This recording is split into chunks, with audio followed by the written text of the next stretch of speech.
하나님께서는 안식일을 지키실까요? 안 지키실까요? 바꿔 질문할까요? 하나님은 안식일을 지키셔야만 됩니까? 안 지키셔도 됩니까? 지켜야 됩니까? 안 지켜도 됩니까? 이 주제는요, 1, 2세기 때에 유대인들 사이에 많은 논쟁이 되어졌던 주제 중에 하나였습니다. 하나님께서 안식일을 지키셔야 하나? 일부에서는 유대인들이 지키셔야 된다. 하나님께서 안식일을 주시면서 우리에게 지키라고 하셨으니까 하나님도 당연히 안식일을 지켜야 된다. 이제 그렇게 주장하는 사람들이 있었습니다. 그럼 이제 반대편에서 그러겠죠. 하나님께서는 안식일을 안 지켜도 된다. 지켜야 된다, 안 지켜야 된다. 하나님의 안식일을 지키면, 그래서 안식일에는 일하지 말라고 하셨는데, 하나님께서 안식일에 일을 멈추시면은 안식일마다 이 우주가 산산조각 해체될 것이라고 주장을 하면서 하나님은 안식일에도 일하신다. 하나님은 안식일을 안 지켜서도 된다. 하나님은 안식일에도 일하신다. 그렇게 주장하는 사람들이 있었습니다. 만일 하나님께서 안식일을 지키시면서 일을 하지 아니하시면, 즉 섭리하지 아니하시면은 이 우주의 질서가 어떻게 설 수가 있겠느냐라는 논리죠. 그럴듯하죠. 다른 한편에서는 하나님도 율법을 지키셔야 되는데 주장을 하면서, 그러니까 안식일도 지켜야 된다. 그렇게 주장을 합니다. 안식일에 여기 배경이 좀 필요해요. 안식일에 금지된 일 중에 특별히 두 가지가 중요한 게 있습니다. 하나는 어깨에 짐을 지고 날라서는 안 된다라는 율법이 있고요. 어떤 물건을 간단하게 들고 다니는 것은 가능하지만 어깨에 맬 정도로 무거운 물건은 날라서는 안 된다 그랬습니다. 왜냐하면 무거운 짐을 나르는 것은 힘과 노력이 필요하기 때문이다 그랬습니다. 그래서 무거운 짐을 어깨에 맬 정도로 날라서는 안 되고, 손으로 이렇게 집에 이렇게 가구들, 집에 있는 그릇을 드는 것 정도, 드는 것은 괜찮다. 그렇게 율법이 안식일 지키는데 규정을 그렇게 정했습니다. 또 하나는 집 안에서는 물건을 날라도 괜찮지만, 어깨에 매는 건 안 되고요. 집 안에서는 물건을 날라도 되지만 집에서 다른 집으로 물건을 날라서는 안 된다. 금지된 내용입니다. 자, 이 두 가지 배경을 가지고, 자, 그러면 하나님은 어떻게 되느냐? 하나님은 너무너무 거대하신 분이시기 때문에 우주를 들어서 움직인다고 해도 하나님보다도 더 거대한 우주는 없다. 그러니까 하나님은 우주를 들어서 옮긴다고 할지라도 어깨에 짊어지고 나르실 필요가 없다. 그러니 하나님은 안식일에 일하셔도 안식일을 어기는 것이 아니다. 그렇게 주장을 하죠. 또한 온 우주가 다 하나님의 것이기 때문에 하나님은 우주 전체가 하나님의 것이니까 한 거주지에서 다른 거주지로 무엇을 운반하실 필요가 없다. 하나님이 여기 있는 것을 저기에 옮겨도 마치 한 집안에서 여기에 있는 것을 저쪽에 옮기는 것과 같다는 거죠. 집 안에서, 율법에서는 집 안에서는 물건을 옮겨도 괜찮다. 집 밖으로 물건을 날라서 다른 집으로 옮기면 안 된다고 했기 때문에 이 우주 자체가 하나님의 집이니까 하나님은 여기 있는 것 저쪽으로 옮기셔도 그것은 율법을 어기는 것이 아니다. 안식일을 어기는 것이 아니다. 그러면서 결론적으로 하나님은 안식일에 일을 하지 않으신다. 그렇게 주장을 합니다. 1세기의 랍비들은 이런 식으로서 서로 이렇게 논쟁을 했습니다. 그런데 예수님께서는 그런 식의 논쟁을 벌이지를 않으셨습니다. 예수님께서 요한복음을 보시면 38년 된 병자를 고치셨습니다. 안식일에. 자, 이 일로 인해서 유대인들 사이에 안식일 논쟁이 있었죠. 그때 예수님께서 아주 엄청난 말씀을 하셨어요. 하나님께서 하시는 일은 무엇이든지 나도 한다 그러셨어요. 그러니까 아버지께서 이제까지 일하시니 나도 일한다 그러셨어요. 그 예수님의 그 배경의 말씀에는 안식일 논쟁 가운데 있었기 때문에 그 배경이 그러니까 하나님께서는 안식일에도 일하시기 때문에 나도 안식일에 일한다 그렇게 말씀하시는 거예요. 이 말씀 속에는 두 가지를 생각하게 됩니다. 하나는 예수님은 하나님과 동등한 권한을 갖고 계신다라고 스스로 말씀하시는 것이고, 또 다른 하나는 하나님은 안식일은 물론이요 지금까지 온 우주를 섭리하신다라는 말씀입니다. 이 우주를 섭리하시는 그 권한, 그 능력이 예수님께도 있다라고 말씀하시면서 하나님과 예수님의 삼위일체 중에서 예수님의 하나님 되심을 예수님께서 말씀해 주셨습니다. 자, 우리는 여기서 하나님께서는 지난 시간에 세상을 창조하신 분이시다라고 말씀을 드렸습니다. 하나님은 세상을 창조하신 분이다. 여기에 대해서 창조하신 이후에 그러면 하나님은 세상에 대해서, 우주에 대해서 어떤 관점, 어떤 자세를 갖고 있느냐에 대해서 큰 부류로 보면 두 부류예요. 하나님은 세상을 창조하셨지만 세상을 섭리하지는 않고 멀리 떨어져서 그냥 보시는 분이다, 초월하시는 분이다 라고만 말씀하는 사람들이 있고, 아니다, 하나님은 세상을 창조하실 뿐만 아니라 세상 속에 내재 들어오셔가지고 세상, 이 우주를 섭리하시고 세상 가운데 있는 그 모든 것을 주관하시는 분이다 라고 주장하는 사람들이 있습니다. 오늘 로마서 11장 36절에서는 이는 만물이 주에게서 나오고 즉 하나님께서 창조하셨고 주로 말미암고 주에게로 돌아갑니다. 주로 말미암는다. 하나님께서 섭리하시고 그 섭리하시는 특징은 목적지향적이다. 그래서 어디를 향하여? 결국에는 주님께로 돌아간다. 그렇게 말씀하고 있습니다. 그래서 하나님께서 하나님의 모든 창조하신 이 피조물을 섭리하신다라고 성경은 말씀하고 있습니다.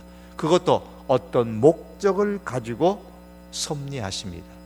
우주를 섭리하실 뿐만 아니라 이 우주 가운데 있는 저와 여러분들의 삶 속에 임재하시고 내재하시고 활동하신다라는 말씀입니다. 그러므로 우리는 우리의 미래가 단지 우연이 아니라 하나님께서 목적하신 하나의 그 목적을 향하여서 진행된다라는 사실을 우리가 믿어야 됩니다. 이 하나님의 섭리는 보통 신학적으로 보면 세 가지로 이루어집니다. 그 첫 번째가 보존입니다. 보존. 하나님께서는 우주를 창조하시고 그 창조하신 이 우주, 창조하신 이 피조물들을 계속해서 보존하십니다. 보존이라는 단어 아시죠? 하나님께서 자신이 창조하신 우주를 계속적으로 유지시킨다라는 뜻입니다. 느헤미야서 9장 6절의 말씀에 보면 오직 주는 여호와시라 하늘과 하늘들의 하늘과 이를 성신과 땅과 땅 위의 만물과 바다와 그 가운데 모든 것을 지으시고 하늘과 하늘들의 하늘과 이 유대인의 개념은 3층천이거든요. 하늘과 하늘들의 하늘과 이를 성신과 땅과 땅 위의 만물과 바다와 그 가운데 있는 모든 것, 이것을 지으셨을 뿐만 아니라 다 보존하시오니 그렇게 말씀하셨습니다. 보존하십니다. 창조하신 하나님은 이 피조물들을 보존하시는 하나님입니다. 히브리서 기자는 예수님을 이끌어서 그의 능력의 말씀으로 만물을 붙드시는 분이다, 유지시키시는 분이다 라고 예수님을 그렇게 소개하고 있습니다. 그러므로 만물은 그 시작과 그 이후에 계속되는 존재에 있어서 하나님의 뜻과 하나님의 행동에 의해서 계속 한 방향을 향하여서 진행되어져 가고 있습니다. 특별히 성경에 보면 하나님의 백성에 대한 하나님의 보존하심은 특별하게 드러나 있습니다. 예컨대 큰 기근에 대비하여서 아브라함의 후손을 보존하시기 위해 요셉을 우여곡절 끝에 애굽으로 가게 하시는 그 하나님의 보존의 섭리를 우리는 창세기를 통해서 볼 수 있죠. 또 애굽에서 이스라엘 백성의 남자를 다 죽이라는 바로의 명령이 있었을 때에 그 백성, 이스라엘 백성을 보존하시기 위해서 산파들의 마음을 움직이시고 히브리인의 남자아이들을 보존하게 하셨습니다. 출애굽한 이스라엘 백성들이 광야에서 굶어 죽거나 목말라 하지 않도록 만나와 메추라기를 또 때로는 물을 공급해 주셨습니다. 열왕기하 11장에 보면 아주 소름 끼치는 사건이 나옵니다. 아주 유명한 그 아벨과 이세벨의 딸인 이 아달랴가 유다 왕에게로 시집을 왔는데, 이 시집 온 이후에 그의 남편인 이 여호람이 죽습니다. 그리고 그 아들인 아하시야가 왕이 되는데, 이 아하시야가 왕이 됐지만 실제로 섭정한 것은 아달랴였습니다. 그 어머니 아달랴였죠. 왕이었던 이 아하시야가 북쪽 이스라엘로 이제 북쪽 이스라엘 왕이 아프다라는 소식을 듣고서 병문안을 갔다가 예후의 칼에 죽게 됩니다. 그러니까 그 소식을 들었던 이 어머니 아달랴가 아들인 그 아하시야를 이어서 왕위를 계승할 수 있는 모든 왕의 후손들을 모두 죽여버립니다. 그 왕의 후손을 다 죽인다는 것은 결국 그 왕의 후손들이 누구의 후손이에요? 유다니까 다윗의 후손인 거죠. 그리고 자신이 여왕의 자리에 앉아가지고 남쪽 유다를 통치합니다. 이러한 과정 속에 아달랴가 다윗 후손들을 완전히 진멸하라는 계획이 진행되는 그런 피바다의 상황 가운데서 이제 어떻게 됩니까? 하나님께서 다윗에게 다윗의 위를 영원토록 있도록 하시겠다고 하셨는데 아달랴를 통하여서 다윗의 후손이 그냥 다 죽게 생겼단 말이에요. 하나님께서 이 상황 가운데 개입하십니다.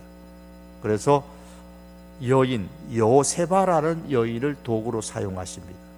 그래서 이 여호세바가 왕의 자손들 가운데서 씨를 말리려고 진멸하려고 하는 그 상황 속에서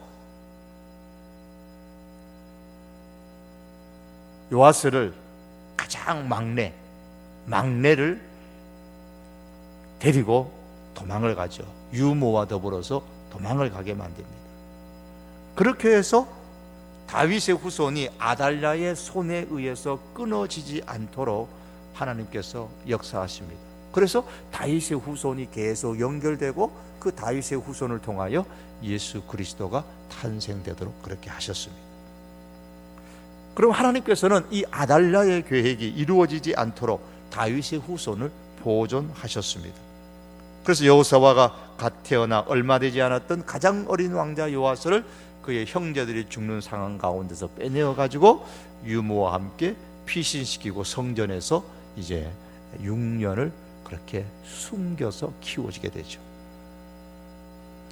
요한복음 10장에 보시면 예수님께서는 주님의 양들을 성부 하나님의 손에서 빼앗을 자가 아무도 없다 그랬습니다. 바울 역시도 누가 그리스도의 사랑에서 끊으리요 그리스도의 사랑에서 끊으리요 반문하면서 예수님의 보호하심으로 인한 보존의 은총에 대해서 강조합니다. 하나님의 손에 있으면 하나님께서 보존하신다. 예수님의 손에 있으면 예수님께서 보존하신다라고 강조했습니다. 그러나 우리가 여기서 기억해야 될 것은 하나님께서 하나님의 백성들을 보존하신다고 해서 하나님의 자녀들이 어떠한 시험이나 어떤 고난으로부터 다 면제된다라는 그런 뜻은 아닙니다. 우리는 그것은 이 성경에 나오는 여러 인물들이나 이스라엘의 역사를 통해서 우리가 너무나 선명하게 아는 것이죠. 시험 속에서 고난 속에 있을지라도 그 가운데서 하나님께서 보존해 주십니다. 요셉도 그러했고요. 오히려 시험과 고난 속에서 이길 수 있는 힘을 공급해 주십니다. 그래서 베드로는 성도들을 향하여 너희가 고난을 당한다고 할지라도 이상하게 생각하지 말고 놀라지 말라라고 했습니다. 하나님께서 세상을 섭리하시는 방법 중에 하나가 보존이라는 겁니다. 두 번째로 하나님의 섭리는 통치입니다. 통치하심을 통하여 섭리하십니다. 좀 더 넓게 보면 하나님의 이 보존하심은 하나님의 통치 속에 들어가는 거예요. 그럼에도 하나님의 통치를 보존의 개념에서 구분하는 그 이유는 하나님의 통치 사역은 어떤 하나의 방향을 하여 어떤 하나의 목표를 향하여 목적을 가지고 나아가도록 인도하신다라는 측면 속에서 보존이라고 하지 아니하고 통치라 그렇게 말합니다. 오늘 성경이 말씀하는 것처럼 36절에 주로 말미암고 결국 어디로 목적을 삼느냐? 주에게로 돌아감이라 라고 말씀합니다. 하나님은 전 피조물과 자연과 민족과 나라와 이 모든 인간의 전 역사를 통치하셔서 결국에는 주님께로 기결되도록 그렇게 목적해 주셨습니다. 다니엘서 2장 21절 말씀에 하나님은 때와 계절을 바꾸시며 왕들을 폐하시고 왕들을 세우시며, 하나님께서 왕들을 폐하기도 하시고 왕들을 세우기도 하신다 그러셨어요. 또한 다니엘은 느부갓네살 왕의 꿈을 해석하면서 이렇게 말합니다. 지극히 높으신 이가 자기의 뜻대로 그것을 누구에게든지 주시는 줄을 아시리이다. 지극히 높으신 이가 자신의 뜻대로, 하나님의 뜻대로 왕권을 주신다라고 말씀하셨습니다. 우주와 그 가운데 만물을 창조하신 하나님께서는 멀리 서서 인간과 민족과 나라의 역사를 구경하시는 하나님이 아니시고, 인간과 민족과 나라의 역사 가운데 오셔서 통치하시고 하나님의 목적에 따라 그렇게 이끌어 가시는 하나님이십니다. 하나님께서는 이스라엘에 대한 하나님의 목적을 이루시기 위해서 때로는 아수르를 사용하시고, 때로는 또한 그 아수르를 멸하기도 하시고, 때로는 바벨론을 세우셔서 바벨론을 사용하기도 하시고, 또 바벨론을 멸하기도 하시고, 때로는 로마를 세우셔서 사용하시기도 하시고 로마를 멸하기도 하셨습니다. 바울은 아레오바고 광장에서 전도하면서 아덴에서 이렇게 얘기합니다. 우주와 그 가운데 있는 만물을 지으신 하나님께서, 창조의 하나님, 우주와 이 우주 안에 있는 만물을 지으신 하나님께서 천지의 주제시니, 그러면서 만민에게 생명과 호흡과 만물을 친히 주시는 분이시라. 인류의 모든 족속을 한 혈통으로 만드사 온 땅에 살게 하시고 그들의 연대를 정하시며, 인류의 연대를 정하시며 거주하는 경계를 한정하셨다라고 말씀하십니다. 하나님의 통치이십니다. 결국 인간의 역사는 하나님의 계획에 따라서 하나님의 통치에 의해서 한 방향을 향하여 가고 있습니다. 그리고 마침내 요한계시록에 보여주는 바와 같이 새 하늘과 새 땅의 새로운 세상을 하나님께서 만드실 것입니다. 하나님께서 이 우주를 통치하실 때는 어떻게 통치하시는가? 크게 보면 우리가 두 가지로 생각하게 되는데, 가장 보편적인 방법은 우주를 통치하실 때에 자연의 법칙을 사용하셔서 통치하십니다. 해는 해대로, 달은 달대로, 별은 별대로, 계절은 계절대로 하나님께서 창조하신 그 자연의 법칙대로 움직이도록 하나님께서 그렇게 통치하십니다. 그리고 그 뒷면에 하나님 계시죠. 해 뒤에, 달 뒤에, 봄이 되면 들판에 피는 꽃 뒤에 그것을 창조하시고 관리하시는 하나님이 계십니다. 이것이 은혜죠. 자연의 법칙에 의해서 움직이도록, 통치하도록, 이 우주가 움직이도록 하는 것은 하나님의 은혜입니다. 그러므로 자연의 법칙 이면에는 큰 하나님의 은혜가 있는 겁니다. 하나님은 이렇게 자연의 법칙에 따라서 이 우주를 통치하실 뿐만 아니라 때로는 초자연적인 이 자연의 법칙을 넘어선 초자연적인 법칙을 사용하여 통치하시기도 합니다.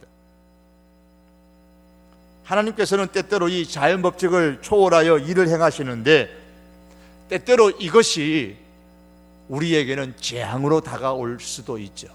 그래서 자연의 재해를 우리가 볼 때에 어떤 시각으로 바라보느냐, 한편에서는 하나님께서 초자연적인 법칙으로서 움직여서 인간에게 어떤 징계를 하시거나 또 인간에 대한 어떤 교훈과 깨달음을 주시기 위한 하나님의 통치하심의 한 방편으로 사용되기도 합니다. 물론 또 다른 방법이 있습니다.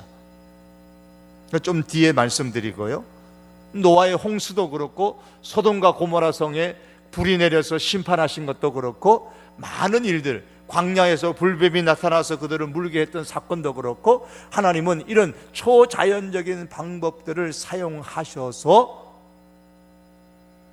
우리 인간을 향하여 징계하시고 때로는 영적인 깨달음을 주실 때가 있습니다. 그러나 그 외에도 하나님은 자연 법칙을 초월하여서 인간에게 선을 베푸실 때도 있습니다. 그때의 사람들은 하나님께서 초자연적인 법칙을 사용할 때에 하나님의 살아계심을 알고 하나님의 은혜를 인정하고 하나님께로 가까이 가는 그런 일들이 벌어지게 되죠. 이스라엘 백성들이 광야에서 무엇을 먹었습니까? 만나를 40년 동안 먹었습니다. 하늘에서 비가 내려오는 것이 정상이지 먹을 것이 내려오는 것은 그건 비정상이지. 다시 말하면 자연 법칙을 넘어서는 거죠. 하늘에서 비가 내려오는 것은 자연 법칙이에요. 그러나 하늘에서 만나 먹을 것이 내려오는 것은 초자연 법칙입니다. 그건 하나님의 능력이죠. 그래서 구약의 백성들은 그 초자연적인 하나님의 법칙에 의해서, 통치하심에 의해서 만나를 거둬들여서 먹을 때에 그때서야 하나님을 알고 하나님의 은혜를 감사드립니다. 하지만 이런 만나는 계속해서 내린 것은 아니었습니다. 언제 만나가 그쳤습니까?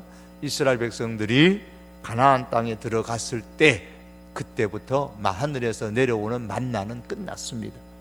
그리고 하나님은 자연 법칙에 의해서 가나안 땅에서 그들이 수고하고 애써서 열매를 거두도록 하셨습니다. 자연 법칙으로 돌아간 것이죠. 그러므로 이 자연 법칙도 사실은 하나님의 은혜입니다. 자연의 법칙을 통하여서 하나님께서 이스라엘 백성들을 먹이시고 입히시는 것이죠. 그러나 이스라엘 백성들은 그렇게 생각을 안 합니다. 초자연적인 방법으로 먹는 만나는 하나님의 은혜요, 수고하여서 얻는 자연 법칙에 의해서 얻는 양식은 나의 수고요, 나의 땀이라 그렇게 여기고 하나님의 은혜로 생각하지 않는 것이죠. 우리가 직장을 다니고 우리가 열심히 아침에 나가서 수고하고 일하고 해서 땀 흘려 우리가 생업에 터전해서 장사를 하고 그렇게 돈을 벌고 가족을 먹여 살리고 이끌어가고 먹고, 이런 것은 자연 법칙에 의해서 하나님께서 우리에게 주시는 은혜인데, 이것은 하나님의 은혜로 여기지 않는 것이에요. 이것을 하나님의 은혜다라고 여기라고 하나님께서 계속해서 교훈하시는 거예요. 그 교훈의 방법 중에 하나가 10의 1조를 하나님 앞에 드리라는 거예요. 하나님의 은혜로 내가 일을 해서 하나님의 은혜로 소득을 거두었습니다 라는 것을, 자연 법칙 속에서 하나님의 은혜를 늘 기억하라고 하나님께서 방편을 만들어 주신 것이죠. 공짜로 얻는 것도 하나님의 은혜고 자연의 법칙을 통해서 얻는 것도 하나님의 은혜입니다. 차이점이 있다면, 만나를 주실 때는 하나님께서 사람들의 눈에 띄도록 그렇게 역사하셨고, 왜? 초자연적인 거니까 당연히 사람들의 눈에 띌 수밖에 없죠. 자연 법칙에 의해서 양식을 얻을 때는 자연의 법칙의 뒤에서 하나님께서 통치하시고 역사하신 이 점이 다를 뿐입니다. 그래서 기도해가지고 병이 나오면 하나님의 은혜라고 우리가 굉장히 감사를 하면서도, 병원에 가서 치료해서 병 나오면 내 돈 들어가지고 내가 수고하고 의사가 의술로 치료한 것이지 하나님의 은혜로 생각하지 않는 그런 경향들도 없잖아 있죠. 기도해서 병 나은 것이라면 초자연적인 하나님의 역사요, 병원에 가서 병 나은 것은 자연 법칙에 의해서 이루어진 하나님의 역사인 겁니다. 하나는 하나님께서 전면에 나타나신 것이고, 다른 하나는 하나님 이면에 계시면서 은혜를 베풀어 주시는 겁니다. 그런데 자연 법칙의 뒷면에서 은혜를 베풀어 주시면 하나님의 은혜를 깨닫지 못하고 감사하지 못하고, 그리고 초자연적인 법칙을 가지고 우리에게 하나님의 은혜를 베풀어 주시고 우리에게 임재하시고 역사하시면 하나님의 은혜라고 생각하는 것은 잘못이죠. 우리는 이것도 저것도 자연적인 법칙을 통해서 우리를 통치하시든 아니면 초자연적인 방법을 통해서 통치하시든 모두가 하나님의 은혜인 줄로 우리가 깨달아야 됩니다. 하나님은 이렇게 하나님의 통치를 통하여 이 우주를 섭리하시고 우리들의 삶을 섭리하십니다. 마지막으로 하나님의 통치의 다른 한 면은 협력입니다. 동사, 같이 일한다라는 겁니다. 모든 것을 다 아시는 하나님께서 우리의 형편, 우리의 사정, 우리의 체질까지 다 아시는 하나님이십니다. 그래서 하나님께서 세상을 섭리하시는 데 있어서 우리와 더불어 협력하시기를 원합니다. 즉 하나님은 하나님의 주권에 따라서 이 우주와 우주 안에 있는 모든 것을 통치하시는데 어떤 경우에는 인간과 협력 관계를 맺고 그렇게 동사, 협력 관계를 맺고 같이 일하십니다. 유명한 창세기 1장의 말씀에 다음 주에 읽은 말씀에 보시면 26절과 1장 27절의 말씀 보면 하나님께서 사람에게 주셨던 첫 번째가 뭐예요? 다스리라 라는 거예요. 다스리자. 사람을 하나님의 형상대로 만들어서 이 우주를 다스리도록 만드는 거예요. 자연을 다스리도록 하는 거예요. 하나님께서 이 우주에 있는 자연들, 피조물들을 하나님이 통치하시는데 인간에게 다스리도록 하나님께서 그렇게 위임해 주시는 영역이 있는 거죠. 즉 하나님께서 동사하시는 거예요. 사람과 더불어 협력하시는 겁니다. 이럴 경우에는 인간이 자신의 역할을 감당하지 않으면 하나님께서 행동하지 아니하십니다. 자, 예컨대 예수님께서 고향인 나사렛에 가셨을 때에 오직 몇 명의 아픈 사람만 치료했던 적이 있었습니다. 다른 곳에서는 많은 환자를 치료하셨는데 진작 자신의 고향에 가서는 소수의 사람만 치료하셨습니다. 그 이유를 마가복음 6장 6절 이하에 내려가면 이렇게 말합니다. 예수님은 저희의 믿지 않음을 이상히 여기셨더라 그랬습니다. 이 말씀은 예수님께서는 단지 몇 사람만 치료하시기 위해서 고향 나사렛에 가신 것은 아니다라는 것을 암시합니다. 예수님께서 고향 나사렛에 가셨을 때도 많은 병자를 치료하시고 그들에게 복음을 전하시기를 원하셨습니다. 하지만 그들이 병자들을 예수님께로 데려오지 않으니까 예수님께서도 더 이상 찾아다니시면서 그들을 치료하지 않으셨습니다. 사람이 자신의 역할을 감당하지 않으니까 예수님께서도 치료하시는 행동을 더 이상 하지 않으시는 거예요. 교회도 마찬가지입니다. 하나님께서 교회를 이 땅에 세우셔서 하나님이 교회의 주인이시고 하나님이 주권적으로 교회를 움직이시고 통치하시지만 하나님께서 동사, 사람과 더불어 협력하십니다. 그래서 인간이, 우리 성도가 하나님의 교회의 사람이 자신의 역할을 감당하지 않을 때에, 교회가 교회 자신의 역할을 감당하지 않을 때에 하나님께서도 행동하지 아니하신다는 거예요. 예수님께서 물 위로 걸어오셨을 때에 베드로만 물 위로 걸어갔죠. 베드로만 물 위로 걸어가서 예수님께로 갔습니다. 왜 그렇죠? 왜 그랬을까요? 베드로만 요청했기 때문에 그래요. 만일에 그 예수님께서 물 위로 걸어오시는 그 장면을 보고 베드로뿐만 아니라 나머지 제자들도 주님, 우리도 주님 앞에 가도록 해 주십시오 라고 했으면 베드로뿐만이 아니라 다른 제자들, 야고보, 요한, 도마, 다른 제자들도 다 충분히 물 위로 걸어서 예수님께로 갈 수 있도록, 올 수 있도록 그렇게 하실 수 있는 예수님이시죠. 하지만 베드로만 요청했기 때문에 베드로만 물 위로 걸어오라고 하셨습니다. 우리가 행동할 때에 하나님도 행동하십니다. 우리가 일할 때에 하나님도 일하십니다. 좀 전에 말씀드린 것처럼 하나님께서는 다스리라, 사람을 창조하시고 다스리라 라고 동사를 명령하신 거죠.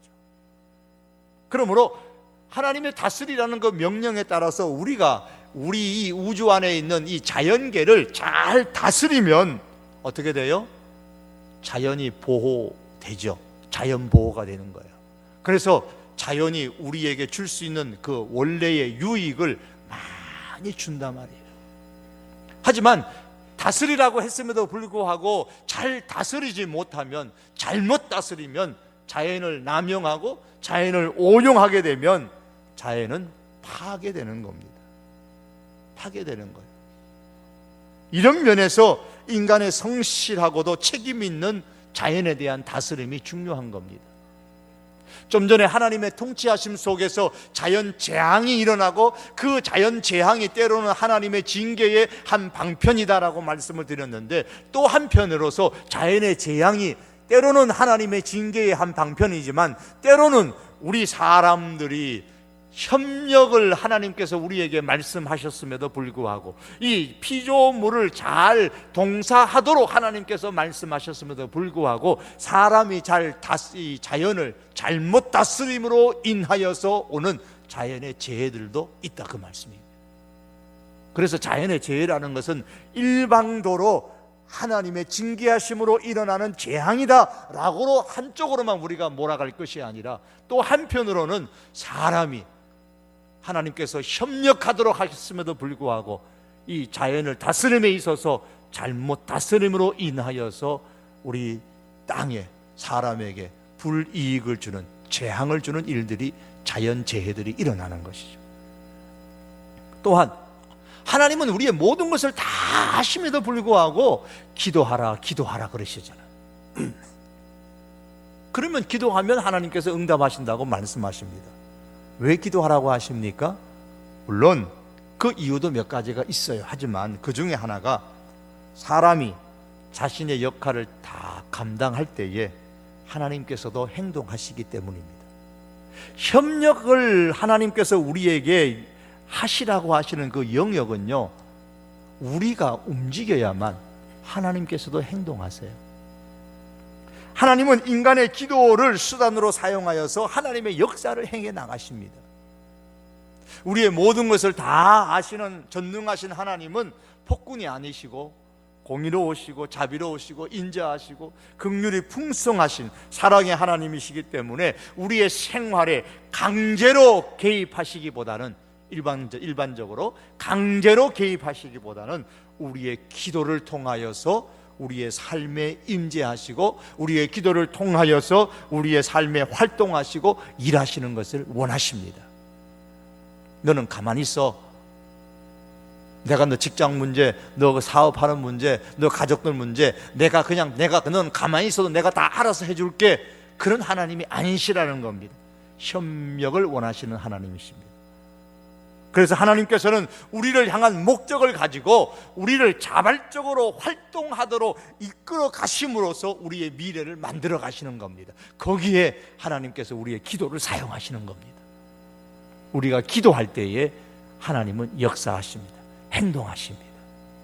그러나 우리가 기도한다고 해서 하나님께서 모든 것을 항상 주시는 것은 아니죠.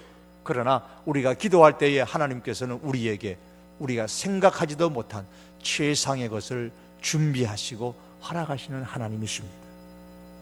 때때로 하나님은 우리의 행동, 우리의 기도를 통해서 우리와 함께 협력하여서 우리 인생을 섭리하심을 우리가 믿고 끊임없이 우리가 기도하면서 우리가 말씀에 따라서 행동할 수 있기를 바랍니다. 말씀을 맺기를 원합니다. 하나님은 세상을 창조하실 뿐만 아니라 지금도 이 세상을 섭리하시는 분이십니다. 하나님의 섭리라는 큰 이 물줄기 속에, 거기에는 하나님의 보존하심이 있고 하나님의 통치하심이 있고 하나님의 동사, 협력하심이 있습니다. 그 하나님의 물줄기 속에 같이 참여하는 교회, 참여하는 인생은 하나님께서 주권적으로 하나님의 통치의 물줄기 속에서 하나님의 선하신 뜻에 따라서 이끌어 가시지만, 그러하지 못할 때에 하나님의 통치하심에서 결국에는 잘못되는 방향으로 나아가게 되는 것이죠. 아무쪼록 우리 성도 교회가, 또한 우리 개개인의 삶이 하나님의 통치하심 속에, 하나님의 섭리하심 속에 있음을, 하나님의 협력하심 속에 있음을 우리가 믿으면서 큰 하나님의 섭리의 물줄기 속에 우리 성도교회가 동참하고 여러분의 인생에 함께 동참하는 귀한 하나님의 은혜가 있으시기를 주님의 이름으로 축복합니다. 우리 기도하시겠습니다. 자비로우신 우리 하나님 아버지, 세상을 창조하시는 하나님께서는 세상을 섭리하신다고 하셨습니다. 때로는 보존하시고 통치하셔서 주께로 돌아가도록 목적을 두고 뜻을 두고 방향을 정하여서 나가시고, 때로는 협력하도록 사람을 불러 함께 일하시도록 동사하도록 하시는 하나님의 섭리의 그 하나님의 모습을 우리가 다시 한번 생각합니다. 이 하나님의 섭리의 물줄기 속에 저항하고 불순종하는 저희들 되게 하지 않게 하시고, 이 하나님의 섭리의 물줄기 속에 뛰어들어 함께 동참함으로 하나님의 큰 역사를 경험하는 우리 성도 교회와 우리 모든 성도들이 다 될 수 있도록 은혜를 허락하여 주시옵소서. 예수님의 이름으로 기도하옵나이다. 아멘.